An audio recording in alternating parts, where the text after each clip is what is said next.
Hello friends, कैसे हैं आप सब। आप सबों को मेरा प्यार भरा नमस्कार, प्रणाम। जय श्री राम, जय श्री श्याम, जय श्री बालाजी हनुमान की कृपा आप सभी पे बनी रहे। बागेश्वर धाम सरकार की कृपा आप सबों पर बनी रहे।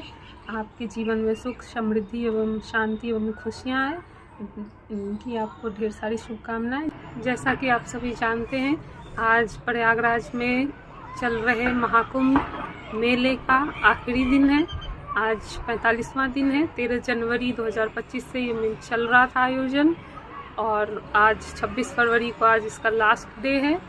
तो सबसे पहले जानते हैं कि महाकुंभ क्यों मनाया जाता है, आखिर क्या है महाकुंभ के पीछे की कहानी। तो मैं आपको ये बता दूं कि देवताओं ने और असुरों ने, मीन्स राक्षसों ने, दोनों ने मिलकर समुद्र का मंथन किया था। तो समुद्र मंथन के दौरान जब समुद्र से अमृत की कलश निकली, तो ये हुआ कि असुरों ने उस अमृत कलश के लिए झगड़े करने लगे, मतलब देवताओं से लड़ाइयाँ करने लगे। वो लोग संघर्ष करने लगे कि मुझे भी चाहिए, क्योंकि वो तो अमृत कलश थी।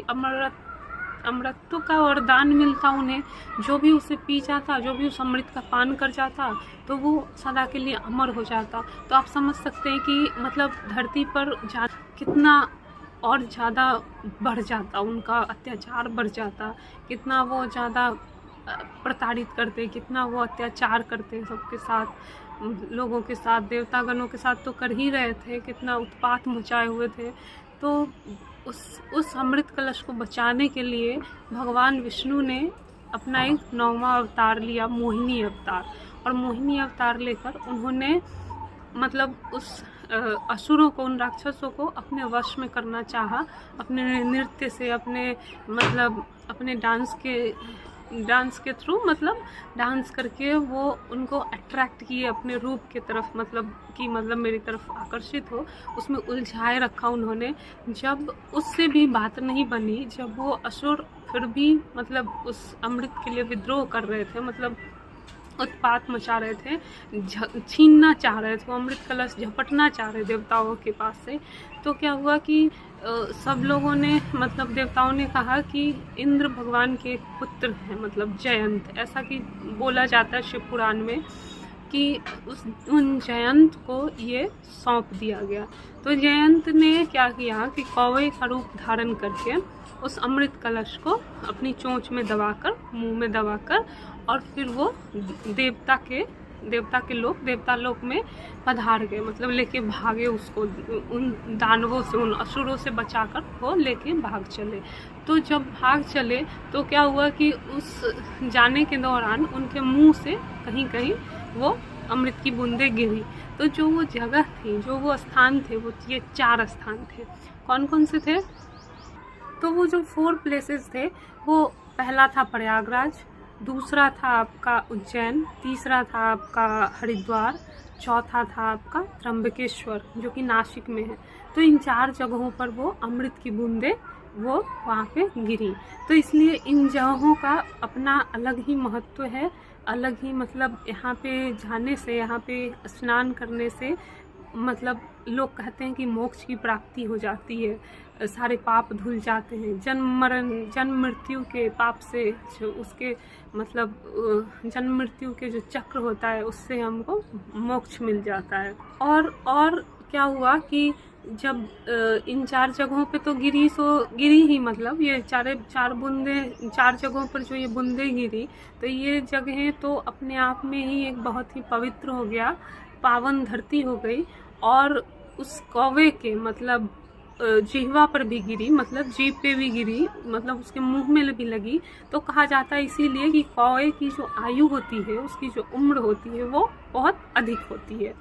और दूसरा, जो कुछ बूंदें गिरी घास पर, धरती पर गिरी, तो आप समझ सकते हैं कि घास को क्यों, आखिर दूर्वा को, मतलब दूबी को क्यों इतना महत्व दिया जाता है पूजा में। सबसे पहले हम चढ़ाते हैं, मतलब दूर्वा का यूज होता है, उपयोग करते हैं हम लोग दूबी का, जिसे दूबी भी कहते हैं देहाती भाषा में।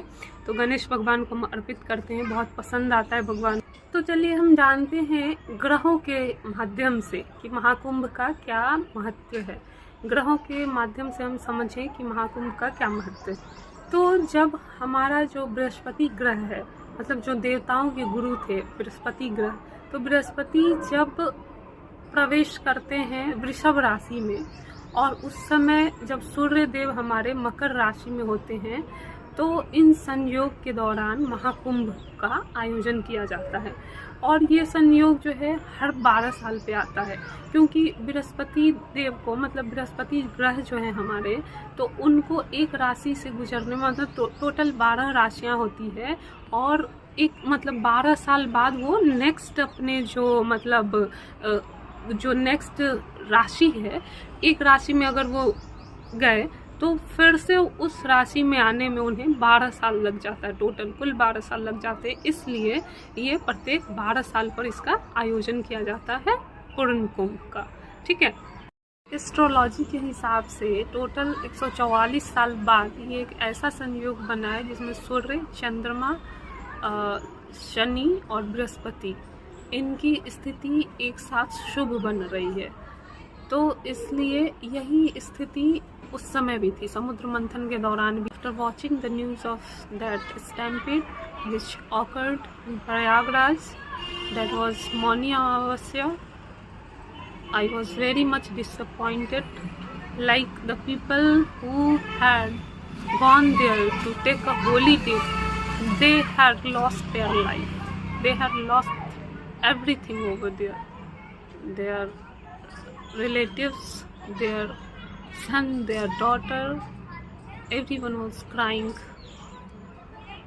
I lost my hope to go there to be a part of that pious, that sacred Prayagraj Sangam, that I have never thought, I have never imagined, I had never thought that I would go there and I would also take a holy dip over there, but I also went there and I took a holy dip in the sacred Sangam, in the pious Sangam. We took holy dip together, like me and my husband. We took multiple dips together, and उसके बाद जो feeling आई ना, मतलब I cannot express my feelings, कि मुझे कैसा लगा वहाँ पे डुबकी लगा के, उस पवित्र संगम में डुबकी लगाकर मुझे कैसा फील हुआ, वो जो अनुभूति हुई, I cannot share with you in my words. मुझे बहुत ही अच्छा लगा। और जो लोग नहीं जा पाए वो लोग प्लीज़ निराश ना हो। अगला जो कुंभ का आयोजन होने वाला है वो आपका त्र्यंबकेश्वर में, नासिक में लगेगा। नासिक के त्र्यंबकेश्वर में 2027 में लगेगा आपका।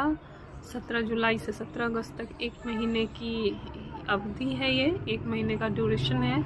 उसमें आप जाकर उसका पार्ट बने, उसमें जाके आप डुबकी लगाएं। वो भी बहुत होली प्लेस है, बहुत ही पवित्र स्थान है, वहाँ पे भी अमृत की बूंदें गिरी थी। एंड देन नेक्स्ट जो आपका लगेगा वो उज्जैन में लगेगा 2028 में, बिकॉज़ वहाँ 2016 में लगा था, इसलिए 12 साल के बाद रिपीट होगा, 2028 में लगेगा।